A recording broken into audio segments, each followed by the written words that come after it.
भारत सरकार किसानों की आय दोगुनी करने के लिए हमेशा प्रयास एवं वचनबद्ध है। आइए हम सब गांव के गरीब किसानों के हित के बारे में सोचें और पर्यावरण देश में शुद्ध करें। आप भी पेड़ पौधे अधिक से अधिक लगाइए, देश को महान बनाइए। आओ चले नई दिशा नई उमंग के साथ। मैं सोते जागते देश की तरक्की के बारे में सोचता हूँ। क्या आप भी देश की शक्तिशाली मजबूती के साथ चलना चाहते हैं?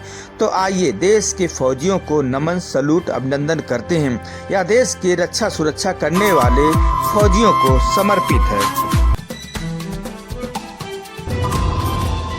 लालचंद सोनी आज सुबह टाइम्स में आप सभी का स्वागत है। इस समय शिवालिक उत्तरांचल समिति के एनजीओ के अध्यक्ष हमारे सामने बैठे हुए हैं। जानेंगे किस तरह से आज जो है चमोली को लेकर जिस तरह से प्राकृतिक ट्रेजेडी हुआ है, इसे देखते हुए आज इनके दिल में क्या ऐसा कुछ है कि जो बताना चाहते हैं और कहाँ तक जो है ये अपनी जो है संवेदनाएं आज उन भाई बंधुओं के लिए रख रहे हैं जो आज हमारे और आपके बीच में नहीं है और उन्हें चमोली में इस तरह से त्रस्ती देखने को मिला है। आइए हम जानते हैं। जी सर, क्या नाम है आपका? नमस्कार सोनी जी, मेरा नाम है भोला खंसिली जी। मैं सबसे पहले तो चमोली में जो लोग जिन्होंने अपना जीवन निछावर किया वहाँ पर, जिनने वहाँ जीवन बलिदान किया है, जो दिवंगत आत्माएं हैं, पहले तो मैं उनको संवेदना अर्पित करता हूँ और उनके परिवार को सांत्वना देता हूँ कि आप जो है धैर्य से काम लें। ईश्वर जो है सबकी जो है इच्छा को पूरी करता है, उनको अपने पास स्थान दे स्वर्ग में जहाँ भी वो लोग दिवंगत आत्माएं हों। और उसके बाद मैं ये कहूँगा कि जो चमोली की जो दुर्घटना है वो एक अस्वाभाविक है वहाँ पर, क्योंकि जब सरकार को पता है कि ये पहाड़ कच्चे पहाड़ हैं और ये हिमालयन बेल्ट है, यहाँ पर ग्लेशियर गिरते रहते हैं, पहाड़ों का जो है टूटना जारी रहता है, फिर भी लोग वहाँ पर बड़ी बड़ी विघटनकारी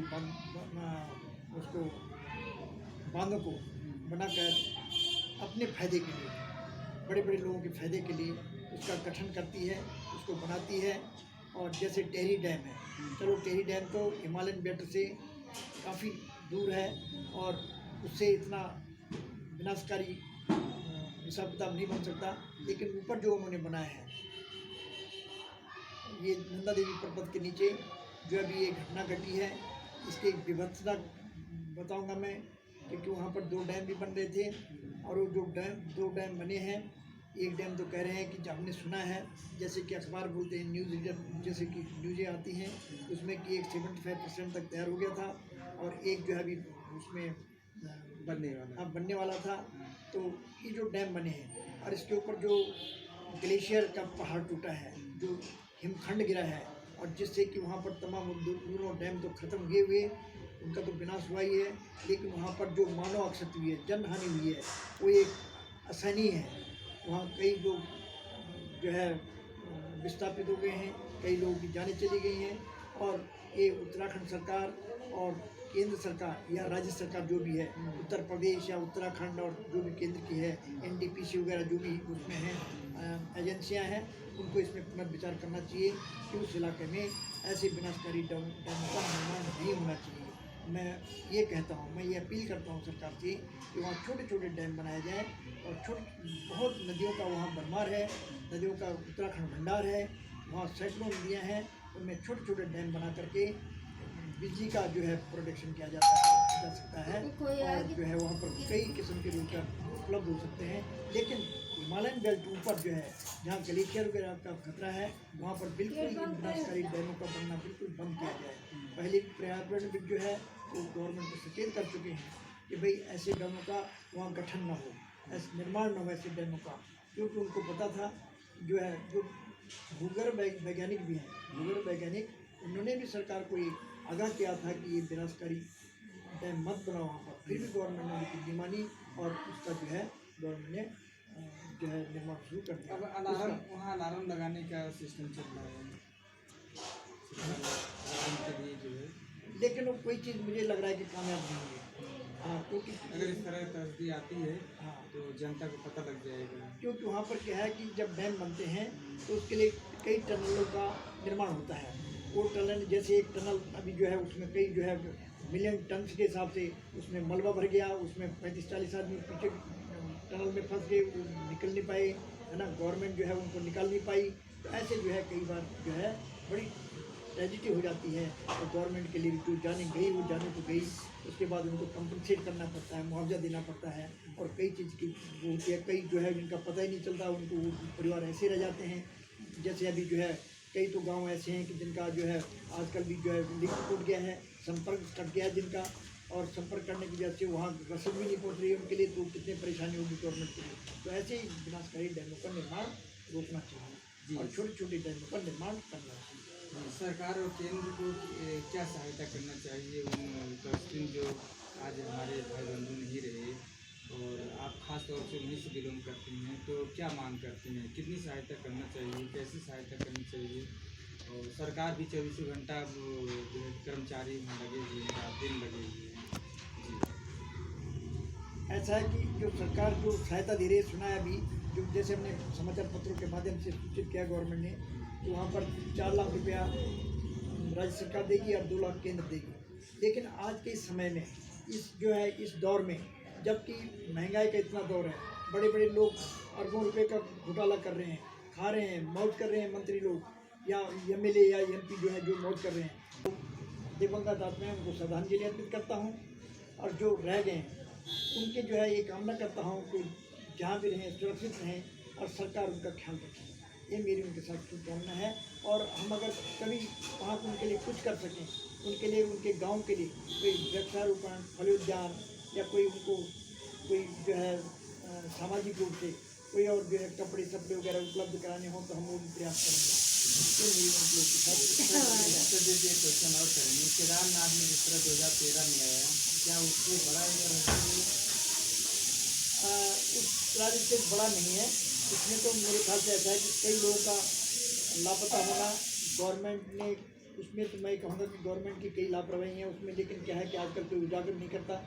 उसमें जो है कि बहुत सारे लोग उसमें गांव के गांव साफ हो गए हैं, बिल्कुल उसमें चले गए हैं, जो है टेरी डैम के अंदर समा गए हैं, कई इधर उधर चले गए हैं, कहीं ना कहीं लापता हो गए हैं लोग। तो ये तो जो है वो बहुत बड़ी त्रासदी थी। ये उससे थोड़ी सी कम है, लेकिन ये भी बहुत बड़ी त्रासदी है, क्योंकि जिस घर का कोई आदमी मर जाता है उसके लिए उससे बड़ी कोई दुर्घटना नहीं होती उसके लिए। तो ये गवर्नमेंट को इस विषय में अपना विचार करना चाहिए। और लोगों की आर्थिक जो रह गए हैं, जो मर गए हैं, चलो उनका तो क्या कर सकता है, कोई एक दैविक आपदा है, लेकिन जो उनके आर्थिक रह गए हैं उनके विषय में उनको खड़ा करने के लिए, उनको जो है सांत्वना देने के लिए उनको आर्थिक पैकेज अच्छा देना चाहिए। ये मेरी गवर्नमेंट से जो है अनुरोध है। और उन लोगों के लिए उनका भविष्य उज्जवल भविष्य हो, क्योंकि जो जिनका कोई मर गया हो तो जीवन भर उसको याद करेगा, भूल नहीं सकता। और हम लोग भी नहीं भूल सकते उन लोगों को, उन दिवंगत आत्माओं को हम लोग नहीं भूल सकते। हम तो सिर्फ उनके लिए एक श्रद्धांजलि अर्पित कर सकते हैं। इससे अलावा हमारे पास क्या है? हम भी उन्हीं लोगों के साथ के हैं जो गरीब उन्होंने देखी हो, हमने भी देखी। सर चलते आप केंद्र सरकार और राज्यों की सरकार, उत्तरांचल सरकार को क्या नसीहत देना चाहते हैं? आप एक सीनियर सिटीजन हैं और 80 साल के पड़ाव में हैं, तो कितना आप उन्हें जो है क्या शुभकामना क्या आप श्रद्धांजलि देना चाहते हैं, और क्या सुझाव सरकार से जो है सुधार के लिए कहना चाहते हैं? मैं सरकार के लिए सलाह देना चाहूँगा कि सरकार जो है हिमालयन बेल्ट के ऊपर बिल्कुल डैमों का निर्माण न करे, उसको एक टूरिस्ट कम्प्लेक्स के रूप में, पर्यटक स्थली के रूप में उसको विकसित करे। और जैसे कि अभी जो वहाँ रेल लिंक बना रही है गवर्नमेंट, और वो क्या है कि वो भी पहाड़ों के नीचे टनल बना रहे हैं, सुरंग बना रहे हैं। तो सुरंग बनाने से चलो ये तो एक विकास भी है, लेकिन विकास के साथ ही विनाश भी है, क्योंकि जब टनल वहाँ बनती हैं और वहाँ हैं कच्चे पहाड़ हिमालयन बेल्ट में, और ये जो गढ़वाल साइड है, गढ़वाल का जो क्षेत्र है, इसमें ज़्यादातर पर्वत कच्चे हैं, कच्चे पहाड़ हैं। जब इसमें ब्लास्टिंग होती है बारूद से, कुछ जो ऐसे में बनती है उससे बारूद जो है ब्लास्ट करना पड़ता है बारूद से, तो उससे क्या है कि वो उसकी थिरकन से पहाड़ कमज़ोर हो जाते हैं। तो पहाड़ कमज़ोर होने की वजह से, उस थिरकन की वजह से पहाड़ कमज़ोर होते हैं, और पहाड़ कमज़ोर की वजह से वो लैंड स्लाइडिंग हो जाती है। तो वो थोड़ा सा गवर्नमेंट को वहाँ रोकना चाहिए और बड़ी सावधानी से। और वहाँ तो यह है कि गवर्नमेंट अगर कहीं जो है उसमें बाहर भी उसको रेल लाइन भी ले जाए, है ना, टनल मारे तो कोई उसका उसका हिसाब किताब बनाए। इंजीनियर जो है, इंजीनियर हमारे बहुत अच्छे इंजीनियर होते हैं, वो कुछ ना कुछ उसका बनाएंगे। लेकिन अब जो हो गया वो तो वहाँ के लिए तो जो ट्रेन के लिए हो गया तो हो गया, मेरे ख्याल से ऐसा लग रहा है कंप्लीसन जो रहेगा। तो एक तो वहाँ पर बिल्कुल डैम न बनाए और दूसरा उसको टूरिस्ट कंप्लीट जो है स्पॉट बना उसका विकास करें, वहाँ पर रोजगार मिले और भूस्खलन को रोकने के लिए कुछ हिसाब किताब बनाए, ताकि जमीन वहाँ की जमीन सूख जाती है तो उसको रोकने के लिए कोई ऐसे वहाँ। तो मैं तो एक ऐसा कहूँगा कि क्योंकि उत्तरांचल का विकास जो राज्य सरकार है उससे मुझे संभव लग नहीं रहा है कि उसका उत्तरांचल का कोई विकास इस राज्य सरकार से संभव हो। मैं सरकार से, केंद्र सरकार से एक अनुरोध है मेरा, और उस पर केंद्र सरकार मेरे अनुरोध के ऊपर विचार करे कि जो उत्तराखंड है, उत्तराखंड में एक यूनियन टेरिटरी बनाए, यूनियन टेरिटरी के अंदर उत्तराखंड को रखे, और जब तक उत्तराखंड का कंप्लीट विकास ना हो तब तक वहाँ स्टेट गवर्नमेंट को वहाँ न बनाए, क्योंकि